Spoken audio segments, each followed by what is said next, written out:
नमस्कार. श्री स्वामी समर्थ महाराजांच्या कृपेने तुमच्या सर्व चांगल्या इच्छा आकांक्षा पूर्ण होत हीच महाराजांचरणी प्रार्थना. हिंदू नवीन वर्षाची सुरुवात चैत्र शुद्ध प्रतिपदेला म्हणजेच गुढीपाडव्याला होते. 2026मध्ये गुढीपाडवा हा सण गुरुवार दिनांक 19 मार्चला आहे. या दिवसापासून नवीन वर्षाची सुरुवात होते. गुढीपाडवा या सणाला विशेष महत्त्व आहे. यालाच ब्रह्मध्वज असे देखील म्हटले जाते. आयुर्वेदिक दृष्ट्या देखील या सणाला विशेष महत्त्व आहे. गुढीपाडवा हा 3.5 शुभ मुहूर्तापैकी एक शुभ मुहूर्त मानला जातो. शास्त्रोक्त पद्धतीने गुढी कशी उभा करावी, गुढी उभारण्याचा शुभ मुहूर्त कोणता, गुढी उभा करताना कोणता मंत्र म्हणावा, गुढी कधी उतरवावी, गुढी उतरवत असताना काय करावे, त्याचबरोबर या दिवशी कोणत्या महत्त्वाच्या सेवा करणे आवश्यक आहे, अशी संपूर्ण माहिती आपण आजच्या व्हिडिओमध्ये घेणार आहोत. ते व्हिडिओ स्किप न करता शेवटपर्यंत नक्की बघा. नमस्कार मैत्रिणींनो, मी सारिका भक्ती विश्वमध्ये तुमचे मनापासून स्वागत करते. 2026मध्ये गुढीपाडवा हा सण गुरुवार दिनांक 19 मार्च रोजी साजरा केला जाणार आहे. हिंदू दिनदर्शिकेनुसार हा दिवस चैत्र महिन्यातील शुक्ल पक्षातील प्रतिपदा तिथीला येतो. असे म्हटले जाते की ब्रह्मदेवाने याच दिवशी सृष्टीची निर्मिती केली आणि कालगणनेची सुरुवात देखील या दिवसापासून झाली. म्हणून 3.5 शुभ मुहूर्तापैकी पहिला शुभ मुहूर्त म्हणजे गुढीपाडवा. गुरुवारी 19 मार्चला प्रतिपदा तिथी ही सकाळी 6:54 सुरू होणार आहे. त्यामुळे 19 मार्चलाच आपण गुढीपाडवा हा सण साजरा करायचा आहे.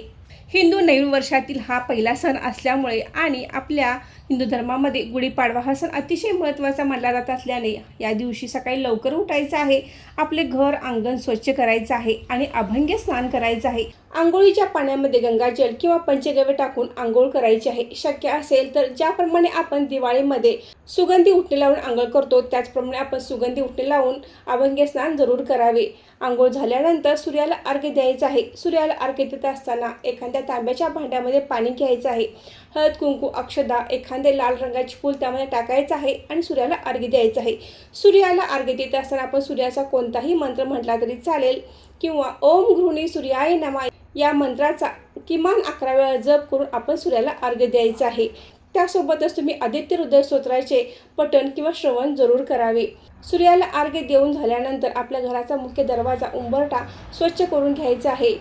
दरवाजावर स्वस्तिक काढायचं आहे आणि उंबरठ्याचे देखील पूजन करायचं आहे आणि अंगणामध्ये सुंदर अशी रांगोळी काढायची आहे.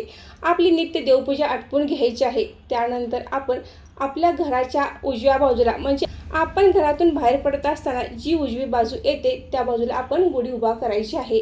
गुढी उभा करण्यासाठी आपल्याला एक पाट घ्यायचा आहे, त्याचबरोबर वेळूची काठी, एक तांब्याचा तांब्या, नवी साडी किंवा एखादे रेशमी ब्लाऊज पीस लागणार आहे, साखरेची माळ, फुले, आरतीचे ताट, नारळ, पाण्याचा तांब्या, हळद कुंकू हे सर्व साहित्य आपल्याला लागणार आहे. त्याचबरोबर आपण या ठिकाणी गणपती बाप्पांची जर स्थापना करणार असाल, पूजा करणार असाल तर गणपती बाप्पांची प्रतीक म्हणून या ठिकाणी तुम्ही सुपारीचे पूजन करू शकता.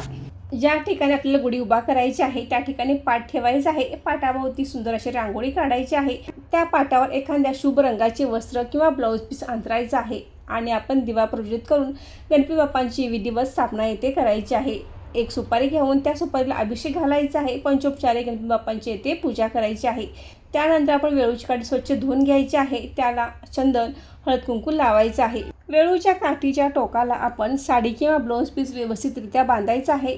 गुढीसाठी आपण जी साडी किंवा ब्लाऊज पीस घेतो ती स्वच्छ असावी, त्याचबरोबर ती शक्यतो नवीन असावी, त्याचबरोबर ती शुभ रंगाची देखील असावी. लाल, केशरी, पिवळा, हिरवा या रंगाची साडी किंवा ब्लाऊज पीस गुढीसाठी वापरू शकता. त्यानंतर आपण कडुलिंबाचा पाला बांधायचा आहे. यावर आपल्याला तांब्याचा तांब्या उलटा घालायचा असतो तर त्यावर आपण स्वस्तिक काढून घ्यायचं आहे. त्याचबरोबर त्यावर हळदी कुंकवाने 5 बोटे देखील ओढायची आहेत. त्यानंतर साखरेची माळ आणि फुलांची माळ अशी आपण या गुढीला बांधायची आहे. ही वेळूची काठी आपण या पाटावर उभी करायची आहे. त्यानंतर आपण विधिवत हळदी कुंकू लावून या गुढीचे पूजन करायचं आहे. त्याचबरोबर ही गुढी उभा करता असताना आपण मंत्र म्हणायचा आहे. ओम श्री ब्रह्मध्वजाय नमः, ओम श्री ब्रह्मध्वजाय नमः या मंत्राचा किमान 11 वेळा, 51 वेळा, 108 वेळा आपण जप करायचा आहे. गुरुवार दिनांक 19 मार्चला गुढी उभा करण्याचा शुभ मुहूर्त हा सकाळी 6:54 आपण गुढी उभा करू शकता. शक्यतो जास्त वेळ करू नका, तर 6:54 पासून ते 8 वाजेपर्यंत आपण गुढी उभा करायची आहे. गुढीपाडव्या दिवशी संपूर्ण महाराष्ट्रामध्ये पुरणपोळीचा किंवा श्रीखंड पोळीचा नैवेद्य केला जातो. परंतु एवढ्या सकाळी आपला हा नैवेद्य तयार नसतो आणि त्याशिवाय या दिवशी एक विशेष नैवेद्य केला जातो। या दिवशी शेवया भात यांचा नैवेद्य गुढीला दाखवला जातो। त्यासोबतच भिजवलेली हरभऱ्याची डाळ, गूळ आणि त्यामध्ये थोडीशी कडुलिंबाची पाने घालून हा नैवेद्य गुढीला दाखवला जातो। श्रीफळ वाढवले जाते आणि जो राहिलेला नैवेद्य आहे तो घरातील सर्वांनी प्रसाद म्हणून घ्यायचा असतो। तर सर्वांनी या दिवशी हा प्रसाद आवर्जून घ्यायचा आहे। आणि ज्यावेळी आपल्याला पुरणपोळीचा नैवेद्य होईल त्यावेळी आपण तो नैवेद्य दाखवला तरी देखील चालेल। शालिवाहन संवत्सरचा हा पहिला दिवस मानला जातो। वेदांग ज्योतिष ग्रंथात सांगितल्याप्रमाणे हा 3.5 शुभ मुहूर्तापैकी एक मुहूर्त आहे। त्यामुळे संपूर्ण दिवसच शुभ दिवस मानला जातो। या शुभ मुहूर्तावर सोने, चांदी, गाडी, जमीन, बंगला, नवीन कार्याची सुरुवात, नवीन उपकरणांची खरेदी केली जाते। हा गुढीपाडव्याचा दिवस संपूर्ण शुभ दिवस आहे, तरी देखील अगदी ज्यांना शुभ मुहूर्तावर खरेदी करायची आहे तर त्यांनी दुपारी 2:30 पासून ते दुपारी 3:30 या शुभ वेळेमध्ये आपल्याला जमीन किंवा गाडी खरेदी करायची असेल, सोने चांदी खरेदी करायची असेल तर या शुभ मुहूर्तावर आपण खरेदी करू शकता। गुढीपाडव्याच्या शुभ मुहूर्तावर कोणत्याही कार्याची, व्यवसायाची सुरुवात केली तर त्यामध्ये 100% हमखास यश येतेच। मांगल्याचे प्रतीक म्हणून गुढी उभारली जाते। त्यामुळे संपूर्ण महाराष्ट्रामध्ये प्रत्येक हिंदू घरामध्ये अंगणामध्ये गुढी उभा केली जाते, पूजा केली जाते। गुढी सुख समृद्धीचे प्रतीक आहे। नवीन विचार, नवीन संकल्पना, सद्विचार, सदाचार यांची झेप म्हणजे गुढी। आशा, आनंद, सुख, समृद्धी, विजयाचा उत्सव म्हणजे गुढी। गुढी या शब्दाचा शब्दशः अर्थ स्वातंत्र्याचा ध्वज आणि पाडवा म्हणजे विजय ध्वज असा होतो। त्यामुळे आवर्जून या दिवशी आंब्याच्या पानांचे आणि झेंडूच्या फुलांचे तोरण या दिवशी आपल्या घराच्या मुख्य चौकटीला बांधायचे आहे। या दिवसापासून चैत्र नवरात्रास प्रारंभ होतो।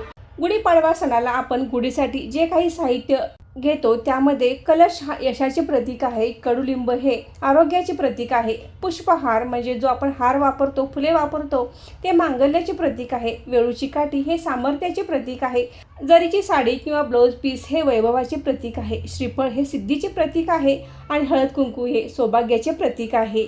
गुढीपाडव्याच्या शुभ मुहूर्तावर आपण काही महत्त्वाच्या सेवा सुरू करणार असाल तर त्या करू शकता। त्याचबरोबर या दिवशी देखील काही विशेष सेवा करणे आवश्यक आहे। यामध्ये तुम्ही श्री स्वामी समर्थ या मंत्राचा 108 वेळा जप करायचा आहे किंवा तुम्हाला शक्य असेल तर 11 वेळा जप जरूर करावा। त्यासोबत रामरक्षा, विष्णू सहस्रनाम आणि महालक्ष्मी अष्टक यांचे आवर्जून या दिवशी पठण करायचं आहे।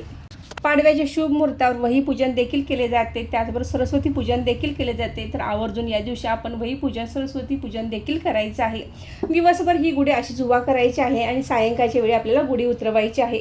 गुढी उतरवत असताना आपण गुढीला हळद कुंकू अर्पण करायचं आहे, धूप दीप ओवाळायचा आहे, साखरेचा नैवेद्य दाखवायचा आहे आणि गुढी ही अगदी व्यवस्थितरित्या खाली उतरवायची आहे। यातील साखरेची माळ आपण प्रसाद म्हणून खायची आहे। अशा प्रकारे आपण गुढीपाडव्याच्या सणाला सन्मानाने गुढीचे पूजन करायचं आहे। तर मैत्रिणींनो, आजचा व्हिडिओ येथे थांबवते। तुम्हा सर्वांना गुढीपाडव्याच्या खूप खूप शुभेच्छा। आजचा व्हिडिओ येथे थांबवते। आजचा व्हिडिओ कसा वाटला कमेंट करून नक्की सांगा। व्हिडिओ आवडल्यास व्हिडिओ लाईक करा, शेअर करा आणि सारिका भक्ती विश्व या यूट्यूब चॅनल सबस्क्राईब करा। धन्यवाद।